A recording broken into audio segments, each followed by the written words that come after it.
어, 오늘은 우리 성가대가 없으니까 설교로 들어가겠습니다. 오늘 하나님의 말씀, 사실은 주보에 있는데요.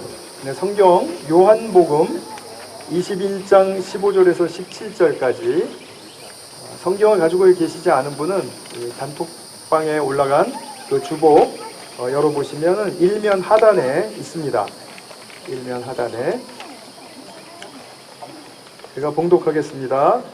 그들이 조반 먹은 후에 예수께서 시몬 베드로에게 이르시되 요한의 아들 시몬아 네가 이 사람들보다 나를 더 사랑하느냐 하시니 이르되 주님 그러하나이다. 내가 주님을 사랑하는 줄 주님께서 아시나이다. 이르시되 내 어린 양을 먹이라 하시고 또 두 번째 이르시되 요한의 아들 시몬아 네가 나를 사랑하느냐 하시니 이르되 주님 그러하나이다. 내가 주님을 사랑하는 줄 주님께서 아시나이다. 이르시되 내 양을 치라 하시고 세 번째 이르시되 요한의 아들 시몬아 내가 나를 사랑하느냐 하시니 주께서 세 번째 내가 나를 사랑하느냐 하시므로 베드로가 근심하여 이르되 주님 모든 것을 아시오매 내가 주님을 사랑하는 줄을 주님께서 아시나이다. 예수께서 이르시되 내 양을 먹이라. 아멘. 우리 찬송가 카피한 데 보시면은 두 번째 페이지에 영어로 나와 있습니다. 우리 영어가 편한 분들 위해서 우리 영어로도 같이 한번 읽겠습니다. 다 찾으셨나요? 우리 주일학교 학생들 다 찾으셨나요? 네, 우리 같이 중고등부 학생들도 같이 한번 한 목소리로 읽어보겠습니다. 시작. When they had finished breakfast, Jesus said to Simon Peter, Simon, son of John, do you love me more than this? He said to him, Yes, Lord, you know that I love you. He said to him, Feed my lambs. He said to him a second time, Simon, son of John, do you love me? He said to him, Yes, Lord, you know that I love you. He said to him, Tend my sheep. He said to him the third time, Simon, son of John, do you love me? Peter was grieved because he said to him the third time, Do you love me? And he said to him, Lord, you know everything. You know that I love you. Jesus said to him, Feed my sheep. 아멘. 제가 이번에 한국에 가서 친지 어른들과 같이 만날 기회가 있었습니다. 그 중에 이모부님 한 분이 이제 제가 목사인 걸 아시니까 어떻게 목회하는지 이제 좀 궁금하셨던 것 같아요. 그래서 이제 몇 가지를 이렇게 물어보시면서 이제 대화를 시작했는데, 그러던 중에 이제 저와 이모부님이 이제 같이 동의하게 된 내용이 뭐였냐 하면, 이 세상의 모든 종교, 그러니까 기독교뿐만이 아니라 불교, 힌두교, 이슬람교, 이런 모든 종교들은 그 신비의 영역이 있다. 근데 종교의 핵심은 바로 우리가 이성적으로나 또는 논리적으로 잘 알 수 없는 그런 신비 속에 그 핵심이 있다. 이제 이런 말을 나누면서 그래서 종교는 참 어려운 것 같습니다. 이렇게 이제 이야기를 했습니다. 근데 우리 이모부님 하시는 말씀이 무슨 말씀을 하셨냐면, 그래도 기독교는 분명하게 따를 수 있는 그런 확실한 스승이 계시지 않느냐. 예수 그리스도라는 분명한 스승이 계시기 때문에 기독교는 쉽다. 이런 말씀을 하시는 거예요. 참고로 우리 이모부님은 교회를 나가시는 분이 아닙니다. 기독교라는 종교를 우리가 대할 때 여러 가지 우리 말씀 속에 오묘한 것, 또 굉장히 또 우리가 배울 때 기쁨이 오고 또 굉장히 찾기는 힘들지만 그래도 찾으면 그 신비 속에서 뭔가 인간에게 전달해주는 감동의 힘도 있고, 그리고 또 지식의 힘도 있고, 또 삶의 힘도 우리가 주어지는 것을 경험하곤 하죠. 그런데 우리 그런 모든 것 이전에 기독교가 우리에게 분명히 요구하는 것이 있습니다. 그런 진리를 파헤치고 다 기도하고 묵상하고 해서 깨닫는 것도 좋은데, 그것보다도 훨씬 더 먼저 앞서야 하고 가장 우위에 있어야 되는 것은 무엇이냐 하면 예수 그리스도라는 인격에 우리의 모든 관심과 초점을 두어야 한다라는 것입니다. 그래서 성경을 보면 예수를 바라보라, 예수를 생각하자. 우리 예수님의 십자가에 달리신 것은 예수님을 바라보라고 그게 달려주신 거잖아요. 그렇기 때문에 우리는 예수님이라는 분을 먼저 바라보는 그런 아주 명쾌하고도 쉬운 그 길이 이성적이든 감성적이든 의지적이든 사람의 성향이 어떻든지 간에 모두 다 예수님께 초점을 맞출 수 있는 그런 쉬운 길이 우리에게 열려 있다는 것입니다. 그렇기 때문에 우리에게 먼저 요구되는 것은, 기독교인들에게 요구되는 것, 특별히 오늘 우리 침례받는 형제자매들이 또 분명하게 기억해야 될 것은 무엇이냐 하면, 먼저 우리는 도덕성을 요구받지 않습니다.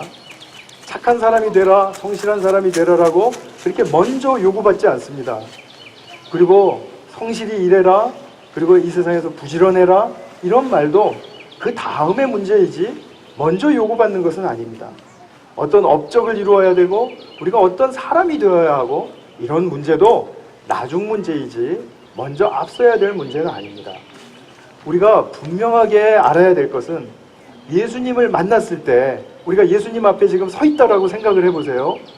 그러면 예수님이 우리에게 무엇을 요구하실까요? 너는 왜 이 모양 이 꼴로 살았니? 너는 왜 아직도 성품이 이 정도밖에 성화가 안 됐니? 이런 것을 물으실까요? 그렇지 않다라는 것입니다. 오늘 본문을 보시면 너무나도 분명하게 예수님께서는 당신에 대한 초점과 관심을 가져달라고 요구하시는 것을 보게 되죠.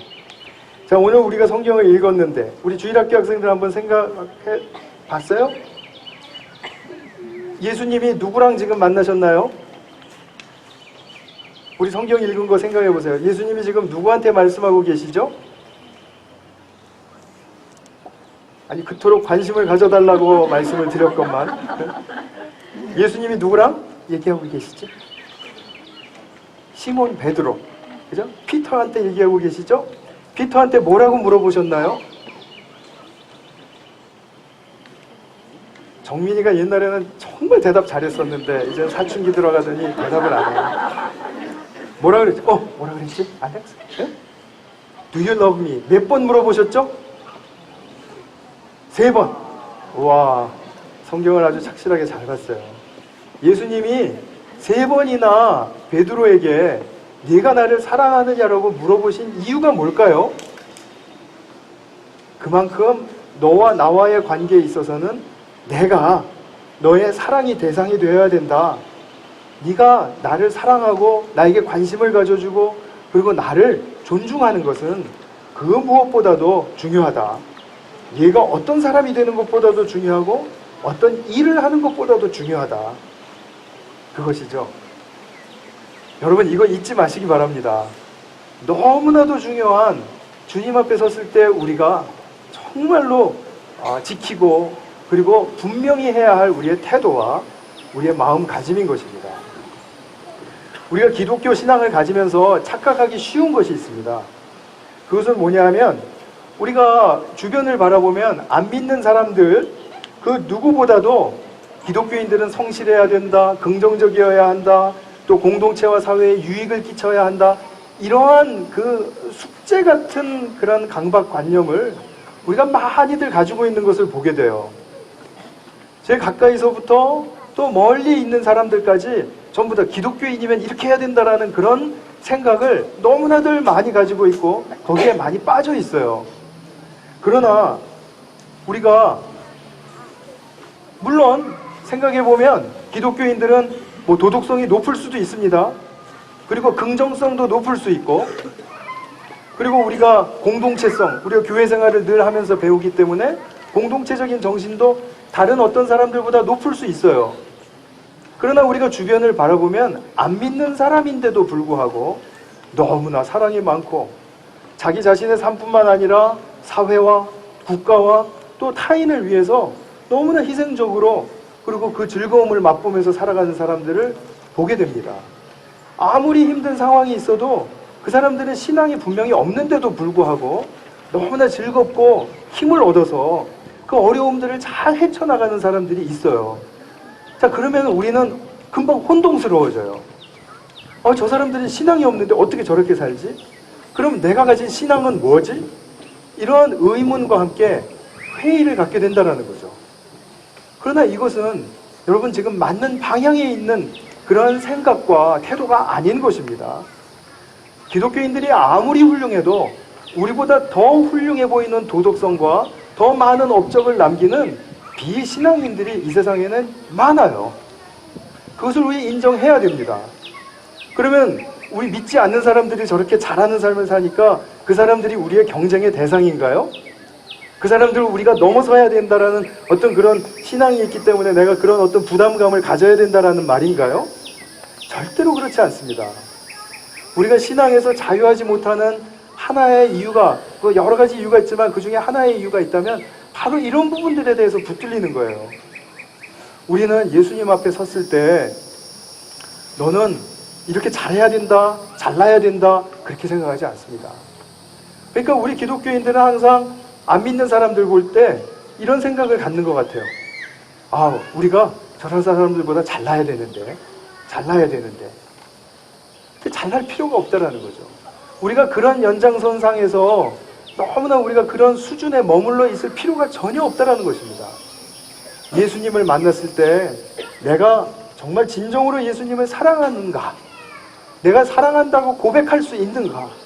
거기에 대해서 여러분들의 또 저의 삶의 태도와 분명한 확신이 중요한 것이지 그것 이외에 더 중요한 것은 아무것도 없습니다. 본문에서 베드로를 한번 생각해 보세요. 베드로가 예수님을 3년 반을 따라다녔습니다. 신앙이 생긴 것이죠.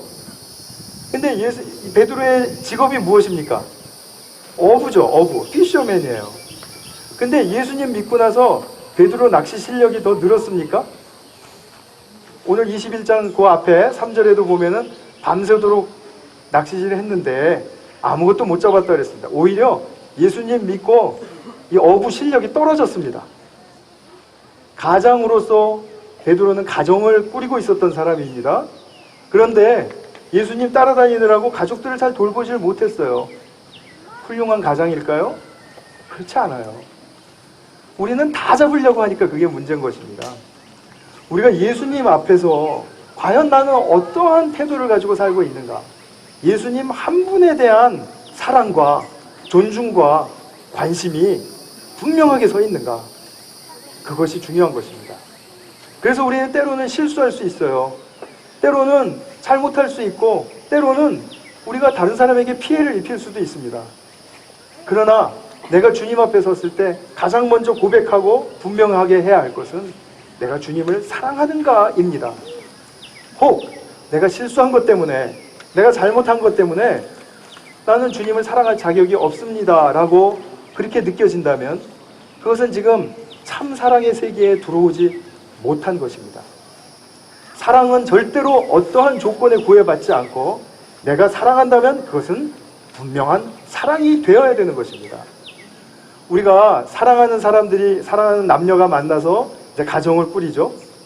그러면 내가 뭐 잘못하고 내가 부족한 것 또 나의 결핍이 있는 거 다 있을 수 있지 않습니까? 다 그런 거 우리 인정할 수 있어요. 그러나 내가 결핍되고 내가 그 사람에게 자격이 조금 모자란다고 해서 내가 그 사람을 사랑할 그런 어떤 나의 진짜 참 자격까지도 박탈당하는 것은 아니죠. 나는 끝까지 그 사람을 사랑할 수 있죠. 바로 그런 것이죠. 그렇기 때문에 우리는 예수님을 사랑한다는 그 초점 하나 외에 다른 것들을 같은 동등한 이런 연장선과 그 수준 위에 올려놓을 필요가 하나도 없다라는 것입니다. 그래서 늘 기억하셔야 됩니다. 예수님이 베드로에게 질문하셨던 그 질문, 네가 나를 사랑하느냐? 내가 어떠한 상황 속에 있다 할지라도 나는 지금 여기서 주님이 나를 사랑하느냐고 물어보시면 네, 주님을 사랑합니다 라고 답할 수 있는가? 그것이 바로 우리의 삶의 관건입니다. 근데 그것을 하지 못하게 하는, 참 사랑 안으로 들어오지 못하게 하는 방해물이 하나가 있어요. 그 방해물은 너무나도 지독한 방해물이기 때문에 우리 스스로 이겨낼 수 없는 방해물입니다. 자꾸 참사랑이 무엇인지 알기를 원하고 또 알았을 때 기쁨도 있지만 그 참사랑 안으로 자꾸 들어가지 못하게 하는 한 가지 우리 안에 있는 방해물이 있는데 그것은 바로 자기중심성입니다. 지독하게 사람은 자기중심적이기 때문에 자기가 사랑할 수 있다는 것도 자기가 결정하려고 합니다. 내가 이러이러하기 때문에 나는 사랑할 수 없다는 것을 변명을 내려고 합니다. 그렇기 때문에 우리는 진짜 참사랑에 용기를 갖지를 못하고 들어가지 못하는 것입니다. 베드로가 그랬어요. 베드로가 예수님이 십자가에 못 박히실 때 그때 그 십자가에 못 박히신 예수님의 죽음이 얼마나 큰 사랑인지를 잘 몰랐습니다. 왜 몰랐죠? 자기 생각이 너무나 투철했기 때문이에요. 즉 말하자면 자기 중심성이 너무나도 강했기 때문입니다. 물론 나중에 깨달았을 때 예수님께로 돌아와서 회개하고 그리고 통곡했지만 그러나 그 이전의 삶을 생각해 보세요. 베드로가 자기 인생의 사전에 배신이란 말이 가당하다라고 생각을 했을까요? 베드로는 의협심이 강하고 옳고 아주 분명한 그런 어떤 사람이었습니다. 그러나 예수님 앞에서 속수무책으로 자기가 배신자라는 낙인이 찍히고 도망자라는 그런 타이틀이 붙는 그런 오명과 같은 것을 썼을 때 베드로는 무엇을 느꼈을까요? 내가 예수님 믿지 않았으면 배신자도 되지 않았을 것이고 도망자도 되지 않았을 텐데 그렇게 생각했을까요? 그게 아닙니다. 내가 얼마나 자기중심적으로 내 생각과 나의 주장과 나의 판단에 사로잡혀서 살았는지를 깨닫고 나의 인생의 사전에도 배신이라는 말이 있구나. 도망이라는 말이 있구나. 그것을 분명하게 인정할 수 있었다라는 거죠. 자기중심성을 깰 수 있는 용기를 가진 사람은 자기가 얼마든지 배신할 수 있는 사람이다. 내가 얼마든지 도망가고 회피할 수 있는 사람이다. 그것을 인정할 수 있습니다. 나는 절대로 그런 사람 아닙니다. 나는 절대로 그런 거 싫습니다.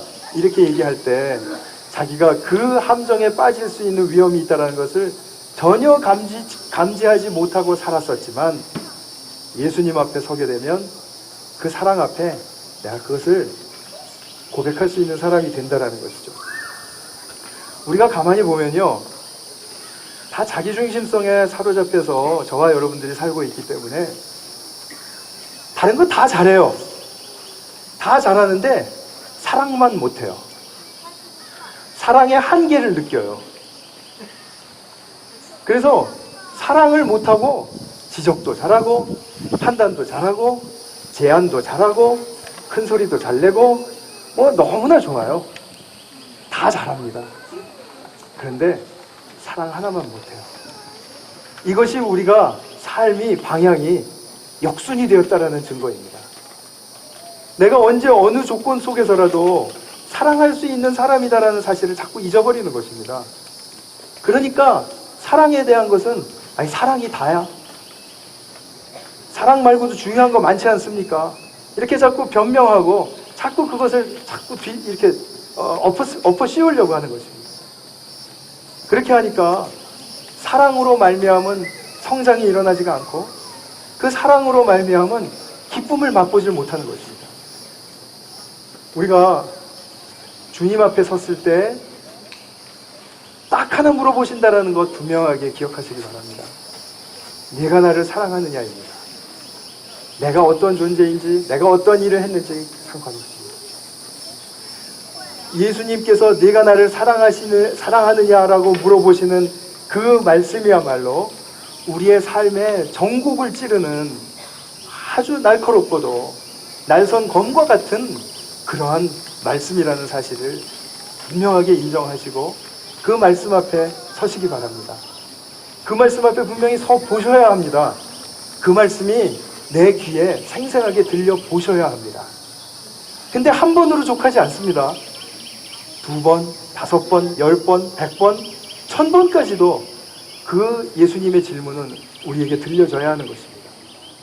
그럴 때 우리는 부활하신 예수님 앞에 내가 어떻게 살아야 하는가 하는 면에 있어서 실마리를 하나 잡게 됩니다. 그것이 바로 새 생명의 길을 열어주는 바로 그 길인 것이죠. 오늘 침례를 받는 우리 성호 형제, 유연자매, 한솔이 형제, 또 증인 되신 우리 모두가 예수님의 이 질문 앞에 정말 진지하게 한번 서보실 수 있기를 바랍니다. 그것이야말로 우리가 옛 삶을 물속에 다 죽어 나가도록 버리고, 그리고 새로운 생명의 삶으로 물 밖으로 나오는 그런 삶을 살게 하는 아주 놀라운 축복의 길인 것이죠. 그래서 오늘 우리가 이 침례식을 하면서 과연 우리는 침례를 받은 사람도 있고, 또 앞으로 계획하고 있는 사람도 있고, 또 오늘 받는 사람도 있지만, 침례를 받고 새로운 삶을 산다라는 그 삶에서 정말 딱 하나의 핵심, 내가 주님을 사랑하는가에 대한 그 질문에 대해서 어떠한 답을 드릴 수 있을 것인가에 대해서 우리가 진지하게 다시 한번 생각해보는 그런 시간이 될 수 있기를 바랍니다. 그럼 지금부터 우리 침례식을 거행하도록 하겠습니다.